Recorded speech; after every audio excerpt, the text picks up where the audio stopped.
Kembali tim Jimat punya cerita. Cerita misteri bersambung. Petaka Sumpah Pocong. Bagian yang keempat. Ditulis Abidin Ubaidillah. Dengan pembawa cerita Ki Banu Asmoro.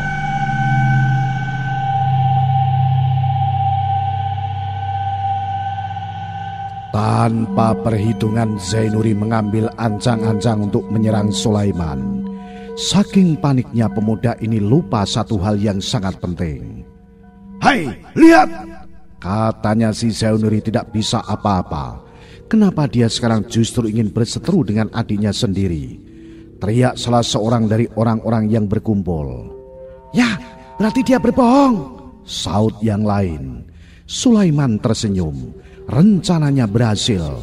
Bukan adu tanding yang ia inginkan, tapi membuka kedok Zainurilah tujuan sebenarnya. Haji Asnawi memuji akal pemuda ini. Setidaknya mata orang-orang mulai terbuka siapa Zainuri sebenarnya. Meskipun begitu, ada rasa sedih di hati orang tua itu. Kenapa justru saudara Sulaiman sendiri yang menjadi penyebabnya? Bagi Zainuri sendiri semua ini tidak menjadi masalah. Sudah kepalang tanggung. Paling tidak ia sudah membuktikan pada Sulaiman kemampuan dirinya. "Baiklah Sulaiman, tidak usah berlama-lama lagi. Kita tuntaskan semuanya malam ini juga," bentak Zainuri. Namun tidak dengan Sulaiman. Pemuda ini menggeleng. Daripada harus bertempur dengan saudara sendiri, lebih baik dirinya yang mengalah. Tidak ada gunanya lagi kita mengadu otot, Bang. Halimah sudah tidak ada. Sekarang tinggal bagimu mempertanggungjawabkan perbuatanmu. Ini berkaitan dengan hukum, ucap Sulaiman. "Tidak perlu berpanjang lebar lagi Sulaiman. Tidak bisa kita sama-sama hidup. Salah satu dari kita harus mati," tukas Zainuri kesal. Sepertinya setan telah merasuk jauh ke dalam hati pemuda ini, sehingga nasihat apapun tak akan mampu mengubah dirinya. Tanpa menunggu jawaban Sulaiman, dengan gerakan yang cepat Zainuri menggerakkan tangan kanannya. Tiba-tiba melesat bola api sebesar kelapa dari tangannya itu. Semua orang mengeluarkan seruan tertahan. Bahkan ada beberapa yang mundur agak menjauh dari arena perkelahian kedua orang ini. Haji Asnawi sendiri mau tak mau mundur 3 langkah ke belakang. Berbeda dengan Sulaiman, pemuda ini tetap tenang. Tidak ada perubahan dari raut wajahnya, bahkan senyumnya makin melebar. "Jadi inikah yang abang andalkan untuk melawanku?" Mainan anak kecil," ujar Sulaiman mengejek. Dengan tangan kirinya ia menyambut bola api yang meluncur ke arahnya. Ketika sampai di tangannya, bola api itu buyar seperti kembang api. Mereka yang menyaksikan ada rasa ngeri, tapi tak sedikit yang mengagumi kehebatan Sulaiman. Namun Niti Gamo ternyata bukan omong kosong. Muridnya saja sudah membuktikan kehebatannya. "Cuma itu saja hadiah untukku?" tanya Sulaiman. Pertanyaan ini jelas ejekan dari tantangan bagi Zainuri. Melihat serangan pertamanya gagal, Zainuri sudah bisa mengukur kemampuan lawannya. Kali ini dia tidak ingin main-main lagi. Kalau bisa dalam sekali gebrak lawannya bisa dikalahkan. Hanya saja pemuda ini seolah lupa siapa yang dihadapinya. Penduduk yang ikut menyaksikan makin memperluas jarak. Mereka tidak ingin menjadi korban salah sasaran. Apalagi boleh dikatakan ini perkelahian tingkat tinggi, bukan seperti perkelahian anak muda pada umumnya.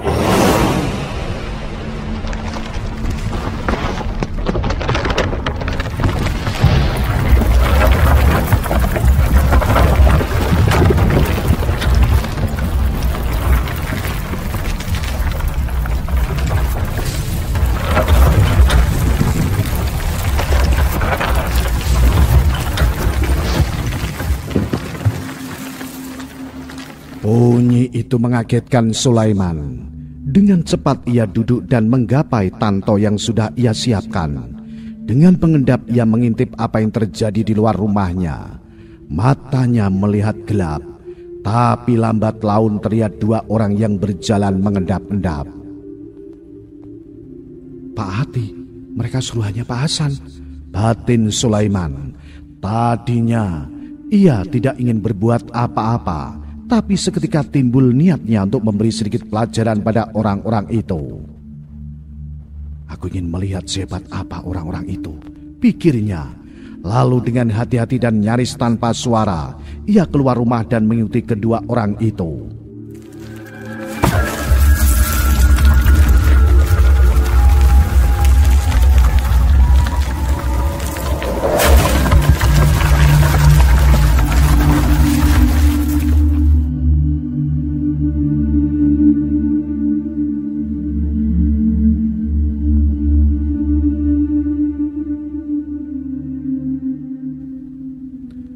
Perempuan tua itu menggelengkan kepalanya. Rambutnya yang kusut seperti tak terurus itu dikibas-kibaskan. Dari mulutnya keluar suara yang tak bisa dimengerti. Sementara gadis yang duduk di hadapannya teriak bingung, tidak tahu harus berbuat apa. Jadi, kau ingin aku membuat gadis itu celaka dengan santet bunga mayat milikku? Kau yakin sanggup bisa menerima akibatnya jika seranganku gagal dan dikembalikan orang? Ilmu ini terlalu berat, ucapnya sambil menggerendeng.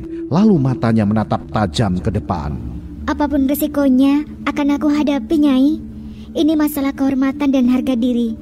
Jika orang itu yang menang, maka nama baik keluarga kami jadi terancam. Ujar si gadis yang tak lain adalah Sarifah.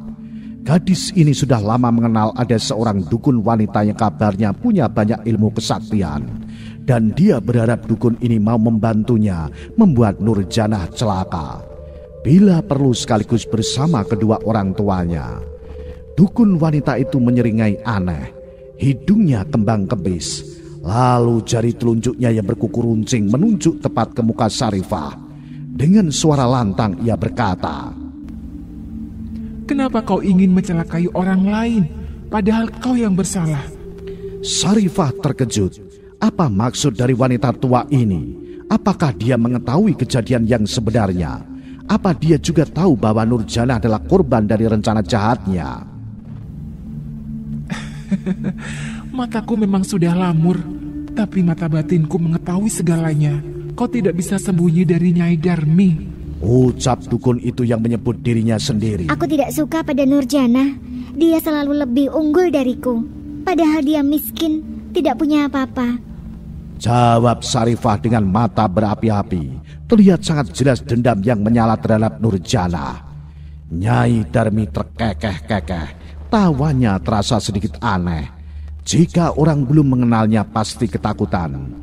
Saat melihat penampilan dukun ini, baju hitam yang kusut dan bau apek, belum lagi badannya yang dekil, bisa jadi orang ini tidak pernah mandi. Ditambah rumahnya yang dipenuhi barang-barang aneh. Sarifah saja hampir mundur saat pertama kali datang menemuinya. Tapi karena niatnya yang kuat, segala rintangan apapun tidak akan menghentikannya. Aku melihat sifat bengis dan serakah dalam dirimu. Aku suka itu. Tapi harus kau ingat, sekali kau berbuat salah, kali ini nyawamu taruhannya. Ujar Nyai Darmi setengah mengancam. Sebenarnya Sarifah sendiri mulai ragu dengan rencananya. Walau bagaimanapun gadis seusianya belum bisa berpikir panjang. Senekat apapun dirinya, tapi mendapat ancaman yang berkaitan dengan nyawa membuat nyalinya ciut. Melihat keraguan itu, Nyai Darmi berkata, "Itu terserah padamu. Jika kau ragu, silahkan pergi. Pintu itu terbuka lebar untukmu. Tapi jika kau sungguh-sungguh, aku akan membantumu." Berbagai bayangan melintas di benak Sarifah. Namun, ketakutannya terkena azab dari sumpah pocong membuat gadis ini akhirnya mengambil keputusan. Baik, aku setuju. Aku akan menanggung semua akibatnya. Jawab Sarifah mantap. Mendengar jawaban itu, Nyai Darmi tertawa terbahak-bahak. Dukun wanita ini bahkan berdiri dan menepuk-nepuk pundak Sarifah. Kemudian dia berkata, "Bagus, aku suka ketegasanmu. Kau boleh mengandalkan kemampuanku. Ilmu santet bunga mayat itu bukan sembarang santet.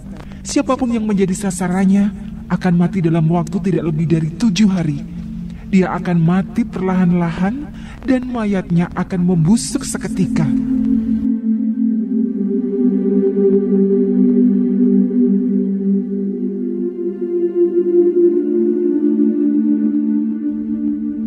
Nyai Darmi segera mengambil peralatan yang biasa dipakai untuk melakukan ritual santet. Dukun ini sudah biasa dengan ubur ampe yang akan digunakan sebagai sesaji. Bunga 7 rupa, air 7 sumur, darah burung gagak, daun sirih merah, kelapa gading dan pisau berkalat. Selain itu ada gulungan kain hitam yang berisi ramuan-ramuan khusus yang sudah lama ia persiapkan. Asap kemenyan menguar ke seantero ruangan saat Nyi Darmi menaburkan sesuatu ke atas bokor yang menyala. Mulutnya berkomat-kamit membaca mantra, tangannya mengambil sebilah keris panjang 1 jengkal, bilahnya berwarna hitam kebiru-biruan. Terlihat senjata itu bersinar redup, pertanda ada racun jahat dalam keris itu. Apa barang yang kau bawa dan berhubungan dengan gadis itu? Tanya Nyai Darmi. Sarifah segera mengeluarkan sehelai sapu tangan dari lipatan bajunya. Sapu tangan kecil berwarna putih dengan sulaman bunga di keempat sisinya. Lalu ia serahkan sapu tangan itu kepada Nyai Darmi. Nyai Darmi menerima sapu tangan itu, kemudian mengikatnya di sebuah kayu hitam berduri. Mulutnya kembali membaca mantra-mantra santet bunga mayat. Setelah itu kayu hitam yang sudah diikat dengan sapu tangan milik Nurjana mulai diletakkan di atas bokor yang mengepulkan asap berbau kemenyan. Hei anak manusia yang ada dalam kuasa bunga mayat, tunduklah kau di atas perintahku. Kini arwahmu ada dalam genggamanku. Nyai Darmi memulai ritual pemanggilan arwah. Bunga 7 rupa mulai ditaburkan, air 7 sumur ikut disiramkan. Terlihat kayu hitam di tangannya mulai bergerak-gerak. Tawa Nyai Darmi mulai terdengar lagi. Kali ini sedikit mengerikan bagi yang mendengarnya.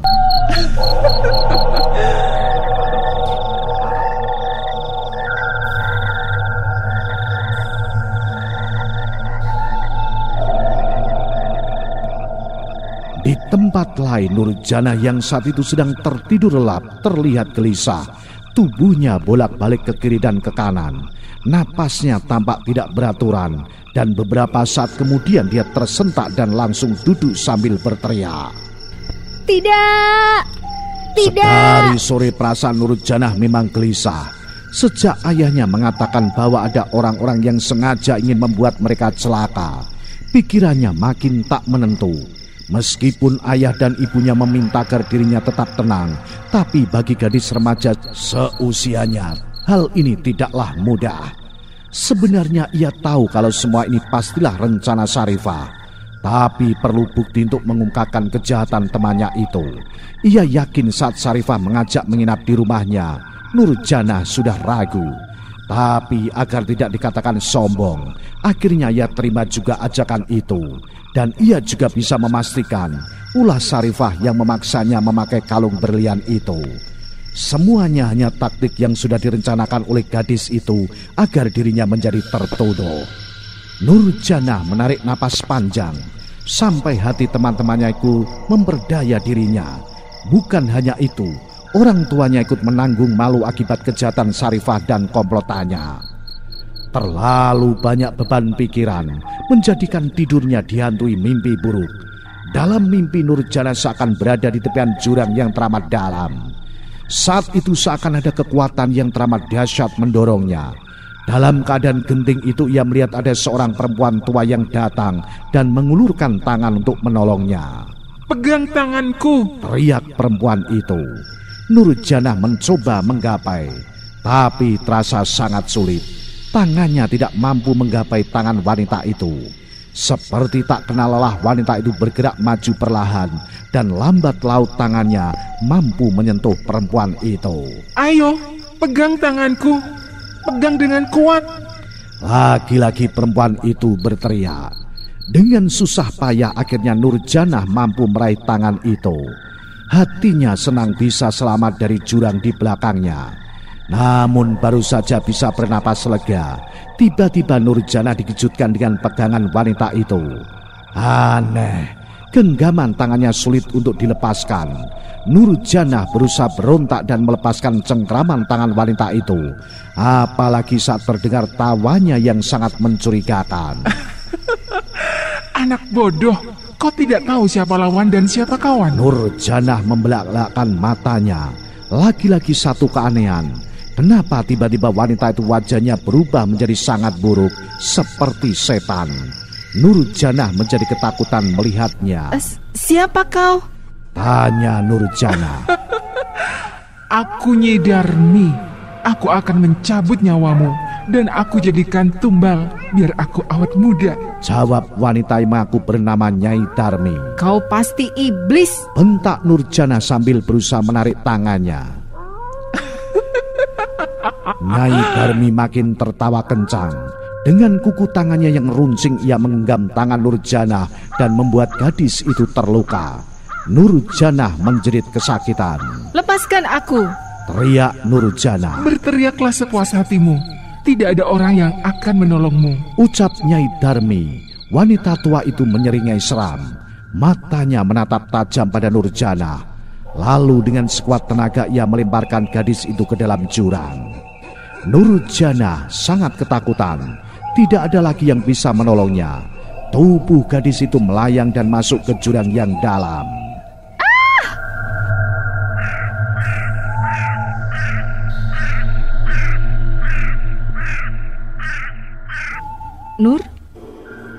Nur, kenapa kau nak? Nurjanah langsung membuka matanya. Terlihat ibunya yang ada di hadapannya saat ini. Setelah yakin itu memang ibunya, Nurjanah langsung memeluknya dengan erat. Kini ia sadar bahwa kejadian yang dialaminya tadi hanya mimpi. Kau mimpi apa, Nur? Tanya Zubaidah pada putrinya itu. Nurjanah tidak menjawab. Wajahnya terlihat pucat. Bajunya basah oleh keringat. Mimpi buruk itu seakan-akan nyata dialaminya. Zubaidah pergi sebentar, kemudian kembali lagi sambil membawa segelas air putih. Diberikannya air itu pada Nurjanah. Minumlah dulu agar pikiranmu tenang, ujar Zubaidah. Nurjanah mengangguk. Air putih dalam gelas itu diminumnya sampai habis.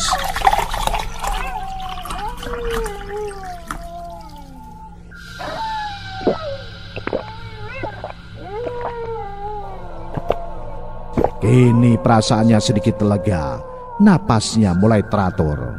Setelah melihat keadaan putrinya sudah lebih baik, baru Zubaidah bertanya lagi. Mimpi apa kau, Nur? Nurjanah berpikir sejenak, mencoba mengingat mimpinya sedari awal. Setelah ia mampu mengingat mimpi itu, barulah diceritakannya satu demi satu kejadian yang ia alami dalam mimpi itu.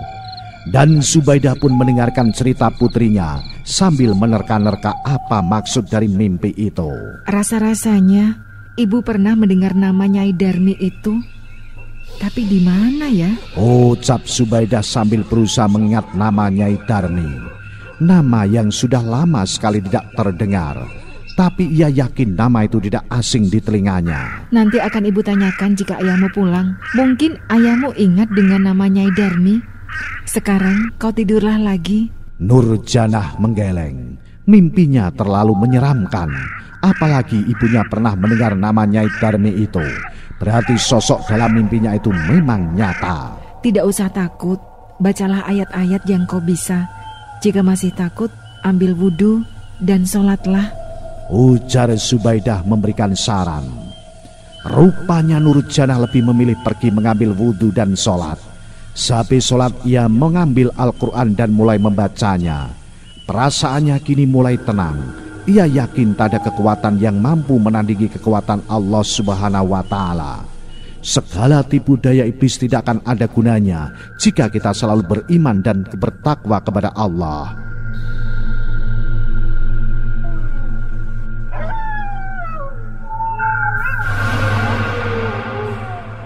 Sementara itu, Sulaiman yang mengikuti dua orang penguntit rumahnya dengan mudah menemukan mereka. Ternyata betul dugaannya kalau mereka itu suruhan Pak Hasan. Lelaki ini hanya geleng-geleng kepala saat melihat keduanya menuju ke arah rumah Pak Hasan. Hasan, betul-betul aneh orang ini. Sepertinya memang dia perlu diberikan pelajaran, batin Sulaiman. Tapi ia ingat pesan Haji Yusuf. Lalu ia mengembuskan napas panjang. Lebih baik ia kembali ke rumah. Tidak ada gunanya ia meladeni permainan Pak Hasan. Sampai di rumah, Zubaidah langsung menceritakan apa yang dialami putri mereka dalam mimpinya. Saat nama Nyai Darmi disebut, Sulaiman mengerutkan keningnya. Rupanya ia memang pernah mendengar nama itu. "Di mana Nur sekarang?" tanya Sulaiman. Tapi pikirannya terus berusaha mengingat. "Ada, tadi sudah sholat dan mengaji. Sekarang sudah lebih tenang. Mungkin juga sudah tidur." Tiba-tiba Sulaiman berseru. Ia baru ingat sekarang siapa itu Nyai Darmi. Bukankah Nyai Darmi itu yang dulu pernah diusir warga gara-gara disebut sebagai dukun teluh? Oh, iya betul. Nyai Darmi itu dukun yang diusir. Kabarnya dia pelaku teluh yang meresahkan warga. Saud Zubaidah membenarkan. Tapi itu sudah lama sekali. Kalau tidak salah sebelum orang Jepang datang kemari. Zubaidah mencoba mengingat. Kemudian ia mengangguk membenarkan. Iya, saat itu Nurjana belum lahir. Berarti sekitar tahun 1937 yang lalu.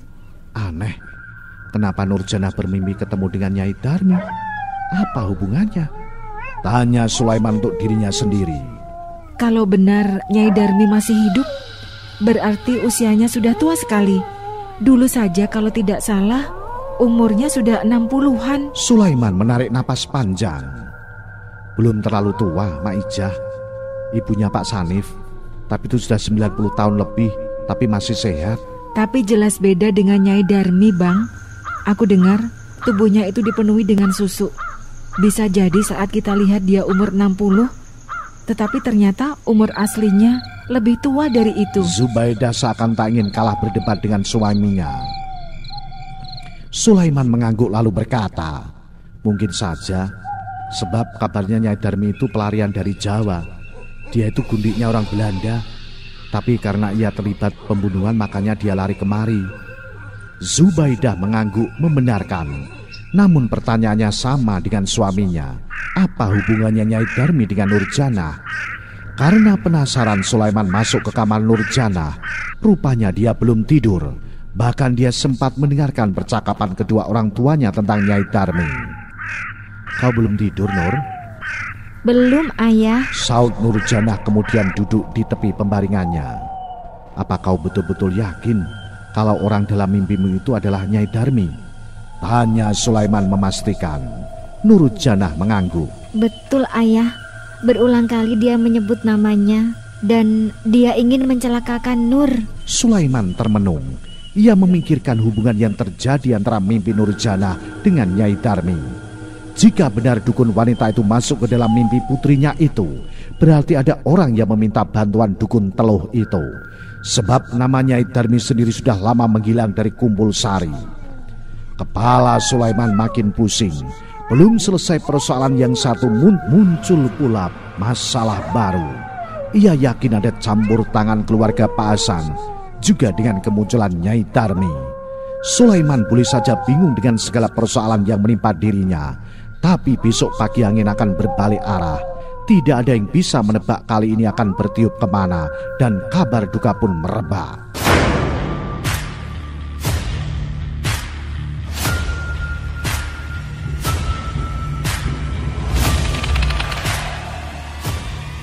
Pagi yang dingin, semilir angin berembus menerpa pohon-pohon akasia dan tembesu.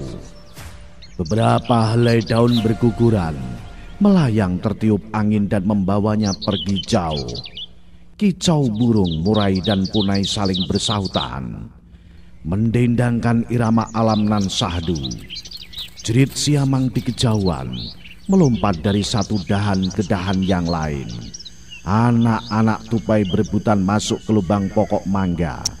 Ayam hutan saling berkejaran. Si jantan mengepakkan sayap, menarik perhatian si ayam betina. Lukisan alam yang indah. Sulaiman menyeruput kopinya.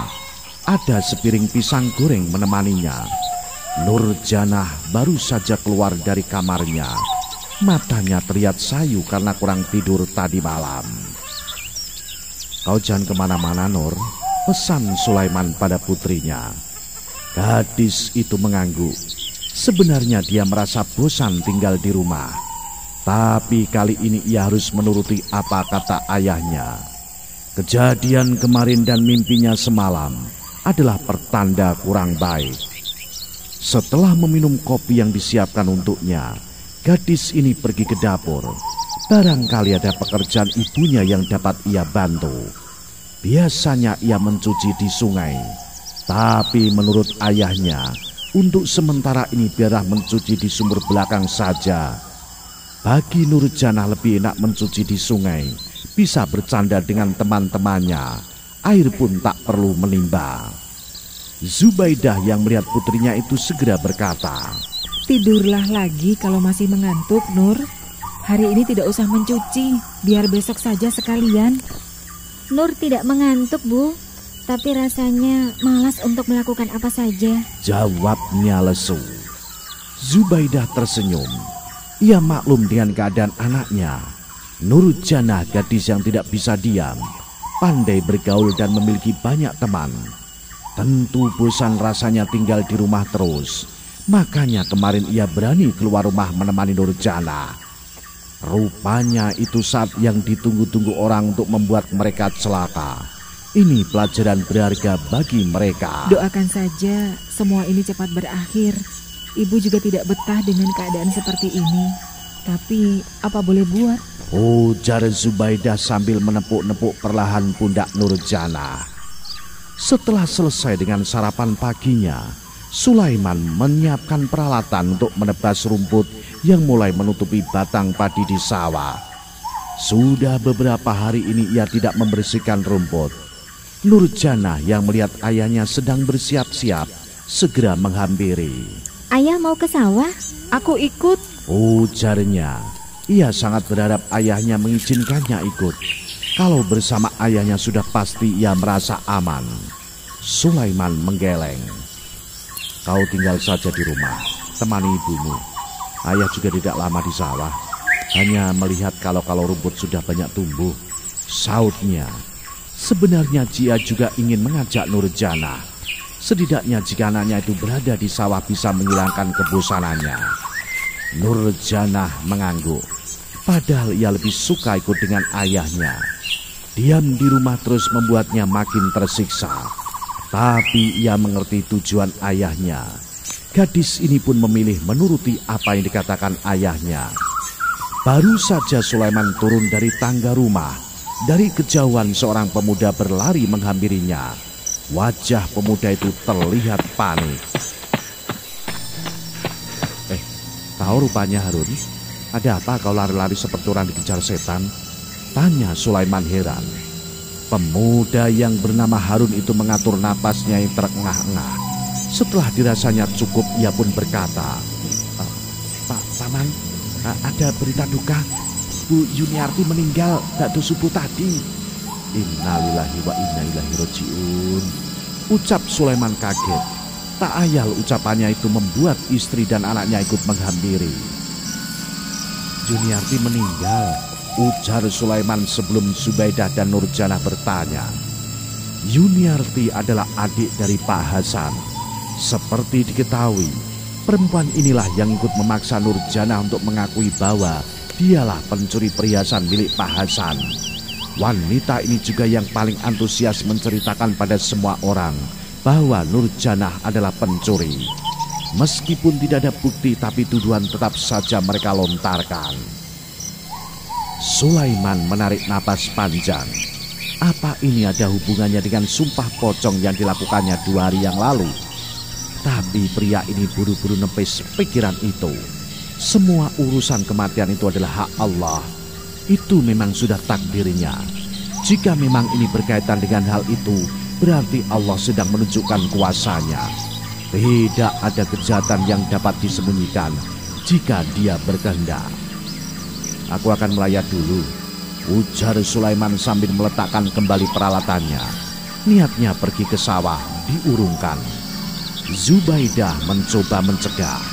Wanita ini tahu pasti orang-orang akan menghubungkan peristiwa ini dengan sumpah pocong. Dia tidak ingin suaminya menjadi bahan gunjingan orang. "Lebih baik tidak usah, Bang. Nanti macam-macam omongan orang tentang kita. Namun Sulaiman mencoba menenangkan istrinya itu. Wajib hukumnya bagi kita untuk datang ke rumah orang yang mendapat musibah. Bersama Harun kemudian Sulaiman pergi melayat ke rumah Yuniarti. Sepanjang perjalanan ia melihat sudah banyak orang-orang yang satu tujuan dengannya. Ternyata benar dugaan istrinya. Sesampainya Sulaiman di sana, beberapa orang memandang dengan tatapan aneh. Bahkan ada yang langsung tertunduk saat bertatap mata dengan Sulaiman. Bagi mereka yang mengerti dan percaya dengan sumpah pocong, ini berarti Sulaiman tidak bersalah dan orang-orang yang menuduhnya mulai menerima akibatnya. Sulaiman bersikap biasa saja, namun kali ini dia tidak banyak bicara. Sesudah menemui Pak Hasan dan mengucapkan rasa bela sungkawa, pria ini lebih memilih duduk bersama Haji Yusuf dan orang-orangnya. Lebih tenang baginya berkumpul dengan mereka. Meskipun begitu ia memasang telinganya mendengar kalau ada berita yang berhubungan dengan dirinya. Baru saja orang-orang hendak memandikan jasad Yuniarti, tiba-tiba warga dihebohkan dengan datangnya Bakhtiar dengan wajah panik. Pria ini buru-buru masuk ke dalam rumah dan memberi kabar pada Pak Hasan. Lagi-lagi terjadi kehebohan.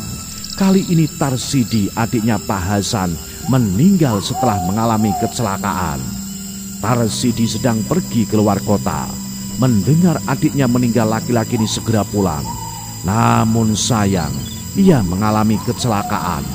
Tarsidi ini salah satu orang yang meminta Sulaiman untuk melakukan sumpah pocong. Sudah pasti berita ini makin membuat warga tersadar. Ini bukan kejadian yang wajar. Dalam satu hari 2 orang anggota keluarga Pak Hasan meninggal dunia. Mau tidak mau mereka harus mengakui bahwa ini hukum balik dari sumpah pocong. Sulaiman telah mengatakan bahwa jika dirinya benar, maka keluarga orang-orang yang menuduhnya akan celaka. Sulaiman akhirnya lebih memilih pulang. Ia tidak ingin kehadiran saat ini disalahkan artikan oleh orang-orang yang berseberangan dengannya. Sesampainya di rumah, ia segera menceritakan semua kejadian ini pada istri dan anaknya. Tentu saja keduanya ikut kaget, namun terselip juga rasa syukur dalam hati mereka. Dengan adanya kejadian ini, masyarakat akan sadar bahwa selama ini keluarga mereka menjadi korban dari tuduhan yang tidak benar.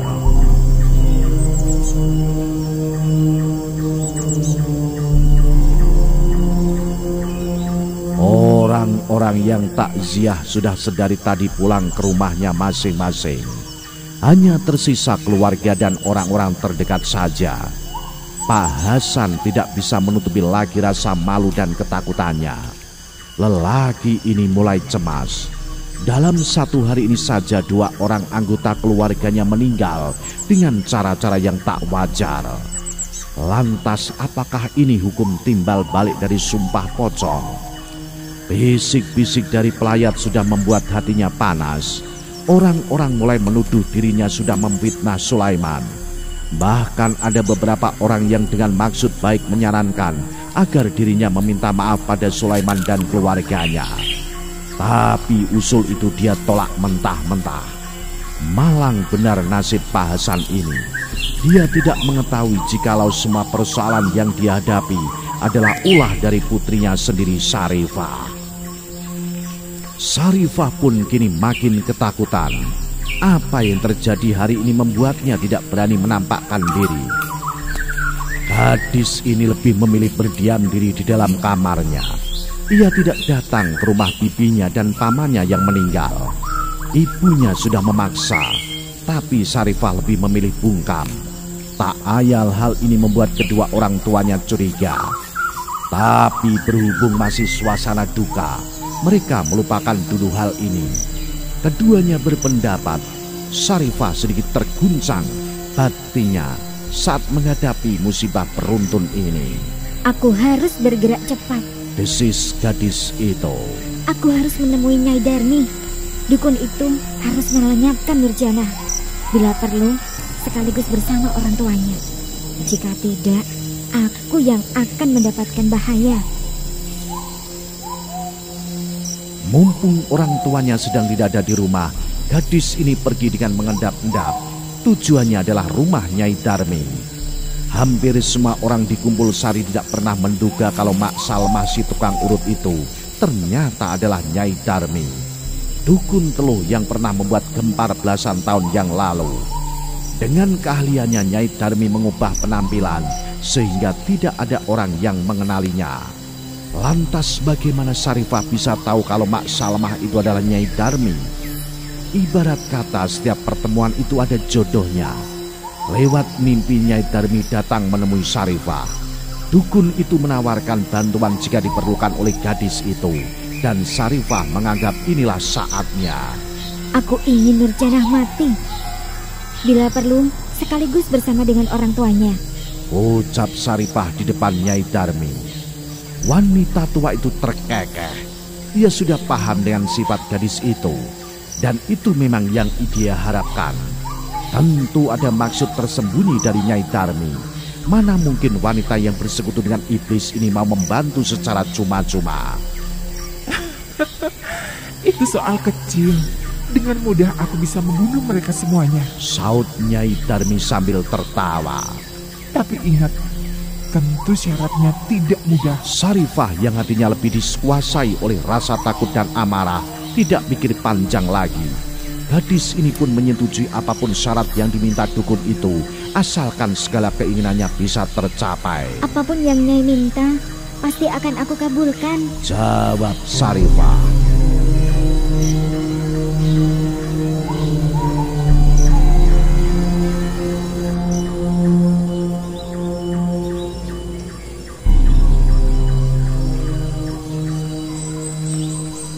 Nyai Darmi. Haji Yusuf mengulang ucapan Sulaiman. Dari nadanya ada tanda tanya, tapi ada juga rasa kaget. Sepertinya orang tua itu tengah berpikir. Usianya yang tidak muda lagi jelas agak kesulitan untuk mengingat kejadian beberapa tahun yang silam. Ya Pak Haji, Nyai Darmi yang dulu pernah membuat gempar desa kita. Dia dukun teluh yang diusir karena telah membuat kejahatan. Aku kurang tahu pasti apakah teluh yang terjadi pada waktu itu memang ulahnya. Jelas Sulaiman. Kening Haji Yusuf makin berkerut. Kini dirinya mulai mengingat kejadian 16 tahun yang silam. Kala itu memang dirinya ikut terlibat pengusiran terhadap seorang wanita yang diduga sebagai dukun teluh.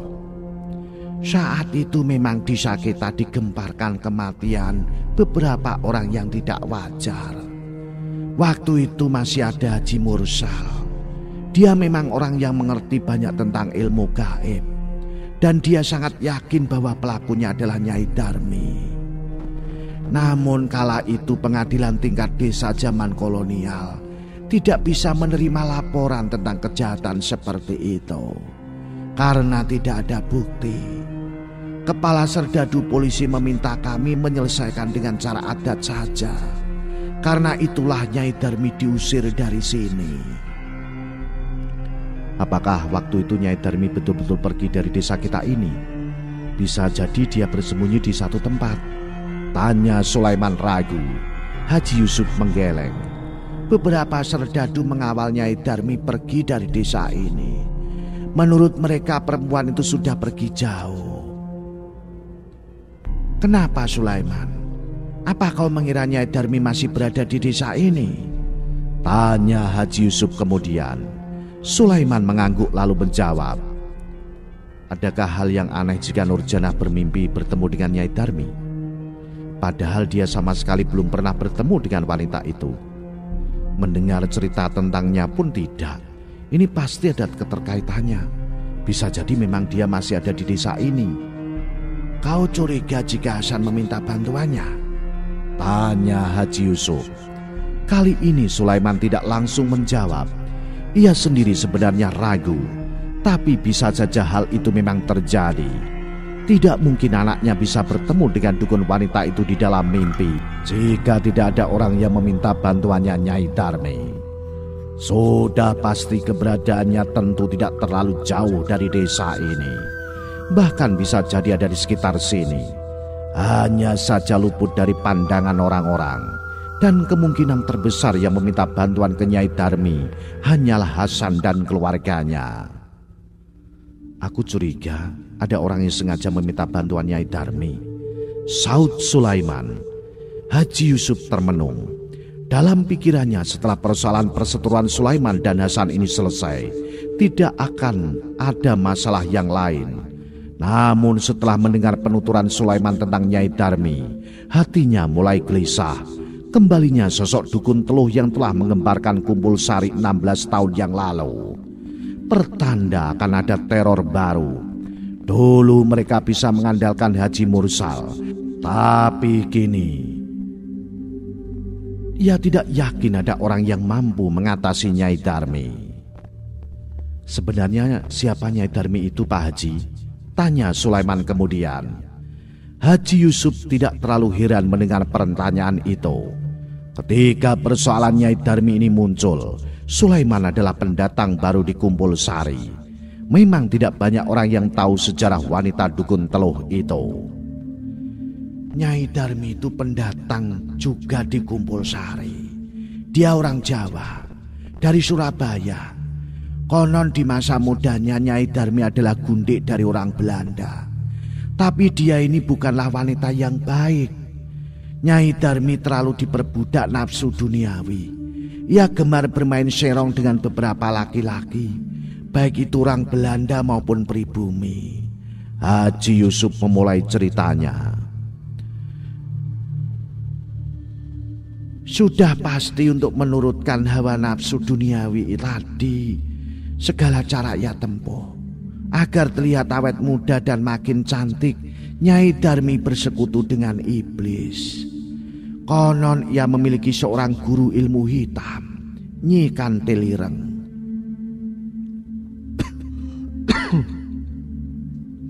Berbagai macam susuk dan ajian kesakitan ia pelajari dari gurunya itu.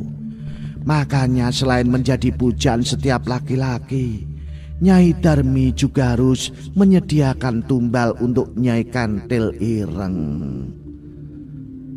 Lama-kelamaan ulah Nyai Darmi ini diketahui juga oleh orang-orang Belanda.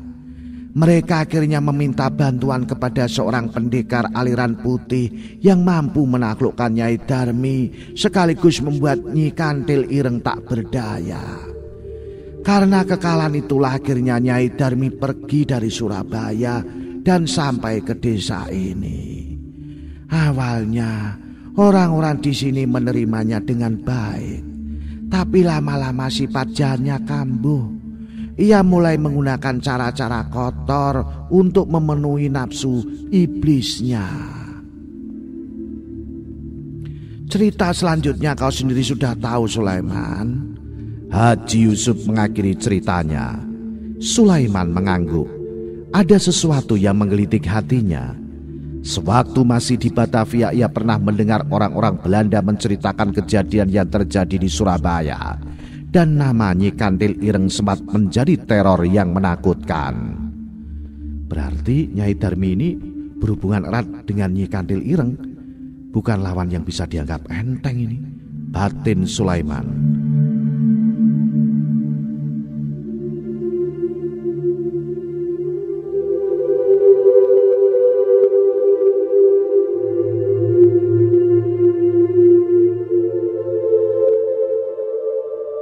Di rumah hal ini ia sampaikan pada istri dan anaknya.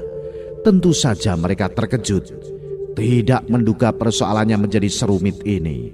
Terutama Nurjanah. Gadis ini makin bingung dengan keruwetan yang terjadi. Belum selesai masalah yang satu, masalah lain datang menimpa. Nyai Darmi sendiri belum diketahui apa maksud dan tujuannya. Kini muncul Nyai Kantil Ireng. Persoalannya makin rumit saja, desah Nurjanah tanpa sadar. Kedua orang tuanya menatap Nurjanah. Mereka maklum dan membenarkan apa yang dikatakannya. Keduanya juga merasakan hal yang sama. Semakin hati-hati dan waspada saja. Perbanyak ibadah dan dekatkan diri pada Allah SWT. Karena hanya padanya kita berserah diri. Ucap Sulaiman. Nurjanah mengangguk. ia teringat dengan pelajaran yang diberikan guru agama Islam di sekolahnya. Hanya kepada Allah kita menyembah dan hanya kepada Allah kita meminta pertolongan. Sesuai dengan apa yang dibaca dalam setiap sholat, sedikitnya seorang muslim akan berikrar, Iyyaka na'budu wa iyyaka nasta'in, yang artinya hanya kepadamu kami menyembah dan hanya kepadamu kami mohon pertolongan. Tapi manusia seringkali lalai. Ketika masalah datang padanya, mereka meminta pada yang lain. Allah mereka abaikan. Inilah bentuk kemusyrikan, mempersekutukan Allah. Sudahlah, jangan terlalu dipikirkan. Ayah akan mencoba mencari tahu cara-cara untuk menghadapi orang-orang ini, ujar Sulaiman saat melihat Nurjanah termenung. Ia kasihan melihat putrinya itu. Di usianya yang masih belia, sudah menghadapi persoalan begitu berat. Kalau tak ingat dosa, ingin rasanya ia membuat perhitungan dengan Pak Hasan. Sejak pertama kali orang sombong itu menuduh Nurjanah sebagai pencuri.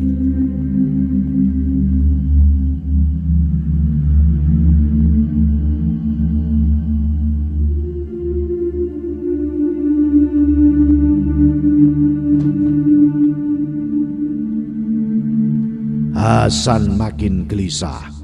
Pulang ke rumah membuat lelaki paruh baya ini ketakutan sendiri. Bayangan kematian atau musibah yang lain sangat menghantuinya. Jujur dari hati kecilnya ia sangat menyesal sudah berurusan dengan Sulaiman. Banyak orang yang memberikan saran sebelumnya agar ia jangan berurusan dengan orang itu.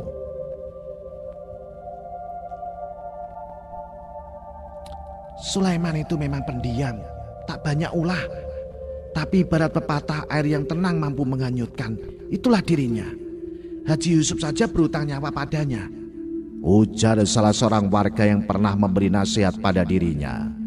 Memang, ia sendiri sebenarnya sudah tahu banyak tentang Sulaiman.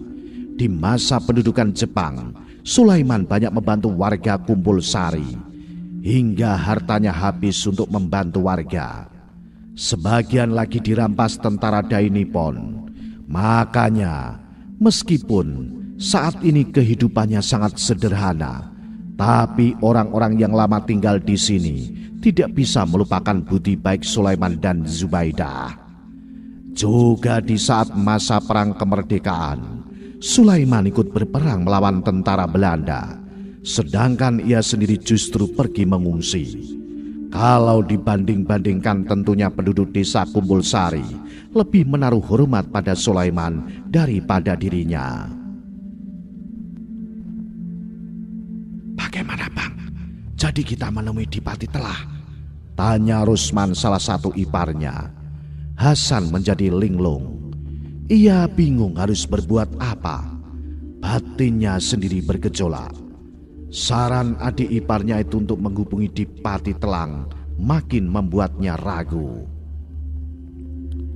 Kau yakin Dipati Telah akan membantu? Aku dengar orang tua itu tidak sembarangan menggunakan ilmunya. Kita coba saja Bang. Bila perlu kita bujuk dia. Aku yakin dia akan membantu kita. Setidaknya memberikan saran apa yang harus kita lakukan. Hasan menarik napas panjang. Aku dengar tidak ada satu ilmu pun di dunia ini yang bisa membatalkan sumpah, kecuali kita meminta maaf pada orang tersebut. Rusman mengangguk, tapi kemudian ia berkata, bukankah Bang sendiri yang tidak mau meminta maaf pada mereka? Tidak Sudi. Makin besar kepala mereka, kepalang basah. Jika memang aku harus terkena tulah dari sumpah pocong itu, mereka pun tidak akan selamat. Akan aku buat mereka menderita, mati perlahan-lahan.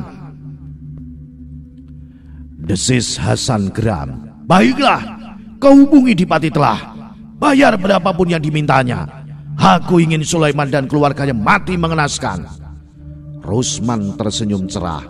Setidaknya mereka masih mempunyai harapan. Ia sendiri juga takut terkena imbas dari sumpah pocong itu. Bagaimanapun juga dia adalah bagian dari keluarga Pak Hasan. Nah, bagaimanakah kisah selanjutnya? Apa yang akan terjadi kemudian? Ikuti terus cerita misteri bersambung Petaka Sumpah Pocong yang ditulis Abidin Ubaidillah dengan pembawa cerita Ki Banu Asmoro. Salam Jimatres, salam satu misteri. Au.